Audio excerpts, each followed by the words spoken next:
Sebenarnya dengan resources yang ada itu bisa 10.000, tapi itu nanti kita kerjanya terlalu keras, sudah 7.000 aja.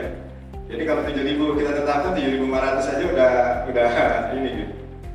Target penerimaan pajak sebenarnya bisa 3.000 triliun, tapi udah 2.500 triliun aja.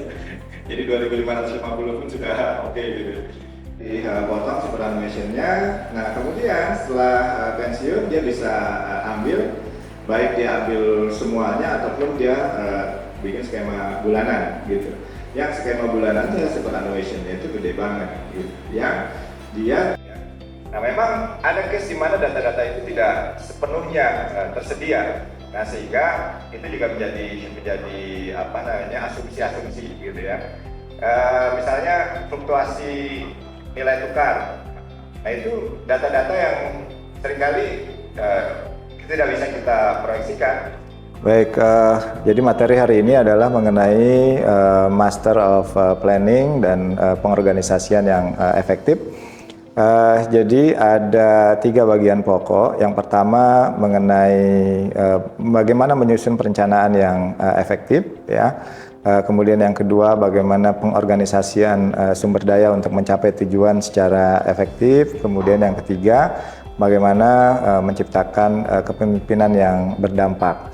Nah, di bagian pertama peserta itu akan mempelajari apa yang harus dilakukan untuk menyusun sebuah perencanaan, kemudian bagaimana menyusun perencanaan dengan berbagai teknik yang ada, ya, dari mulai teknik SWOT, kemudian pastel, dan beberapa teknik-teknik lain, dan peserta akan mendapatkan kesempatan untuk mencoba berbagai teknik yang ada dalam konteks pekerjaannya masing-masing. Kemudian yang kedua pengorganisasian yang efektif, ya, dari mulai bagaimana seorang pemimpin untuk mendelegasikan pekerjaan-pekerjaan dengan baik untuk mencapai tujuan, ya, bagaimana pemimpin bisa menyesuaikan dengan berbagai gaya yang ada dengan situasi dan kondisi dari pekerjaannya dan juga orang-orang yang bekerja.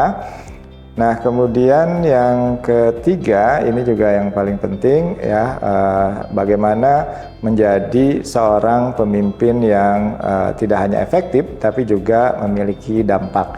Nah, dalam hal ini kita mendiskusikan mengenai teori U, ya, teori U, di mana dalam konteks ini bagaimana pemimpin bisa merubah dari ekosistem menjadi ekosistem. Jadi dia melakukan perbaikan-perbaikan tidak hanya untuk dirinya, tapi juga untuk lingkungan yang lebih berdampak, yang lebih luas lagi.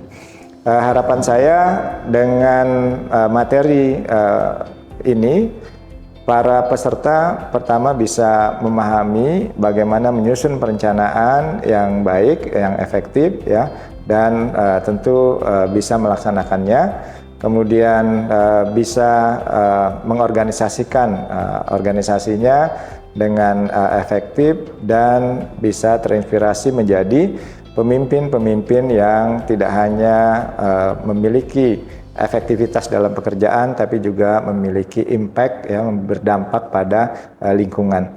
Mungkin itu, terima kasih.